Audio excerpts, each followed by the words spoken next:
It's time for Washington Fish Side Quest. Today's episode, rigging up a cheapo ice fishing fish finder. Hey Washington Fish fans, Blake here. This video I'm going to show you, the bulk of it was filmed back in February 2020. I didn't play it back then because the audio was super bad, because the wind just blew it out. The video quality's pretty bad because the snow whitewashed it out, and also the fishing wasn't great. But I've decided to play it for you for three reasons. One, because this is my first time ice fishing in Cow Lake down in Adams County, and it's a beautiful lake. It has a ton of spiny ray species in it, and I hear the trout fishing is actually pretty good too. So check out this lake if you ever get the chance.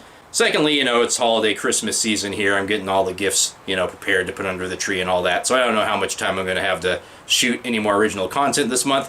And third, like anyone who's a big fan of fishing in Washington State, hopefully anyway, I'm subscribed to the Spilt Milk channel. I enjoy seeing all of Tyler's videos, and he has a lot of really great ones about transducers and different types of fish finders for ice fishing. So I've ice fished for 13 seasons, and 12 of those seasons I just went completely blind. No fish finder, no transducer of any time. I've had a great time, but watching all those Tyler Hicks videos got me thinking, I really should give that a look, as trying a fish finder. Since I only go ice fishing, I live on the west side of the state now, once or twice a year, usually 1 or 2 3-day trips, I'm not going to go buy like a really nice flasher, a really nice ice fishing transducer. So what I did was just take my backup fish finder and tried to, mount it up for ice fishing. So that's in this video. This is my first kind of experimenting with that. So while you go ahead and watch this video, I'm going to head to the garage and I'm going to show you my setup, and I'm going to tell you what I plan to do for the winter of 2021 season.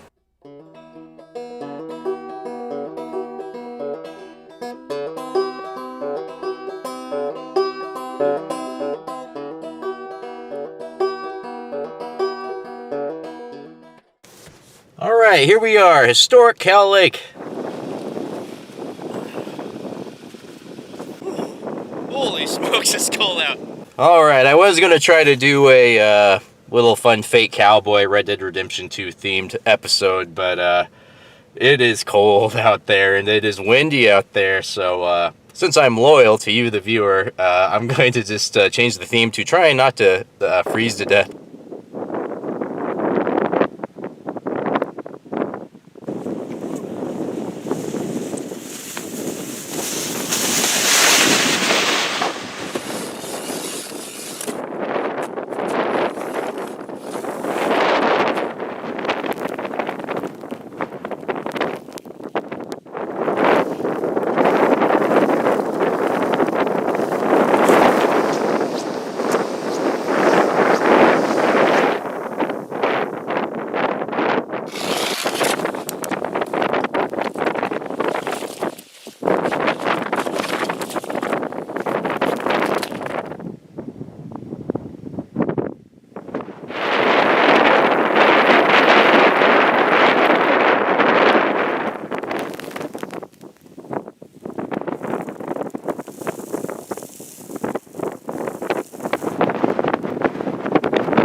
Hey, alright, you made it, and as promised, here I am in the garage.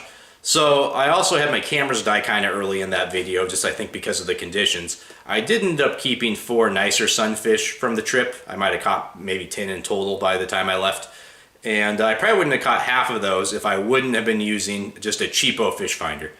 So I am advocating for, if you do have any backup fish finder laying around, or if you can jerry rig your whatever you use, it's worth it, I think, to take ice fishing, even if it's cheap. So what I am using here as my backup is this is a Garmin Striker 4. It's just a traditional 2-cone fish finder, nothing fancy at all. It does have a flasher setting Honestly, I didn't have much luck with it when I was using it there on Cow Lake. I look forward to trying it again under perhaps better conditions where the fish are more plentiful. The just flat line setting that a usual fish finder sonar has did pretty well for me in that I could at least tell if there was a fish in the hole. You basically know if you're fishing in a hole for 10 minutes and nothing comes around to go drill another hole. So I'd say that's the big benefit here. I mean, just not spending a bunch of unproductive time in a hole that has no fish around it. So with this, I power it with just a 12-volt battery here. It'll run your fish finder for a day. In the video, I had a clear plastic tub. I now keep it in this white garbage can, just a little shop garbage can. I put fish finder on it so I don't actually throw garbage into it, and that's way sturdier plastic. You know, I throw this onto the boat, you know, if I'm on my boat or a buddy's boat, and yeah, now I'll take it ice fishing with me. This is what the transducer was hanging off of, so it's kind of came loose now, but it was about like that. And so if it looked crooked most of the video, it was, but it was actually straight, the transducer I mean, and it kind of sat like this. I actually had some weights in the body here to keep it more up and down so it didn't try to float up like that. Don't get me wrong though, with the wind it did kind of kick it back and forth, so I'm going to try a more sturdy approach this year. And I actually didn't rig it up this way because of ice fishing, but this is you know, a secondary transducer I got here. This is a pump clamp. I just got this at the supermarket, I think for $6 or $7. You go like this, it clamps up, you press this button, it unclamps. I'll show you how I use it on my boat here. As you can see, I'm just pushing it, clamped shut there. And then with this little piece of junkwood I have the transducer hanging off of it.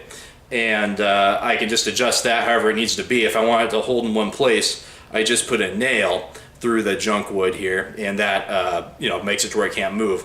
So my plan is to, you know, clamp it to the can like that and have this in the hole, and then if I need to get it out of the hole, I can either kick this up depending on the angle and how deep it is in the hole, or just, you know, move the whole white bucket. So thank you so much for watching. That's just some ideas. See you next time on Washington Side Fish Quest.